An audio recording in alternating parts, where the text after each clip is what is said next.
దీపం వెలిగించమంటారు. ఒక్క ఆడపిల్ల పుడితే ఆ తల్లిదండ్రులు ఆ రోజు నుండే అమ్మాయికి నగలు చేయించడం కోసం, తనకు పెట్టుబడులు పెట్టడం కోసం సంపాదనను సమకూర్చుకునే ఆలోచనలు మొదలు పెడతారు.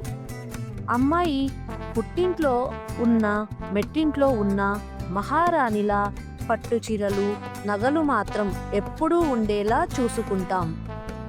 మన భారతదేశ సంస్కృతిలో, భారతదేశంలో మహిళలకు ఇచ్చే గౌరవం ఇది. Father is head of the family అని అంటారు, కానీ mother is economical and financial head of the family. ఎందుకంటే తను వచ్చేటప్పుడు బంగారంతో వస్తుంది, ఇంటి అవసరాలకు ఇస్తుంది, తను పైకి పోయే వరకు మహారాణిలానే ఉంటుంది. కాబట్టి అందుకే ఉమెన్కి ఆభరణాలు వేసుకోవాలి అన్నా, కొనుక్కోవాలి అన్నా అంత ఇష్టం.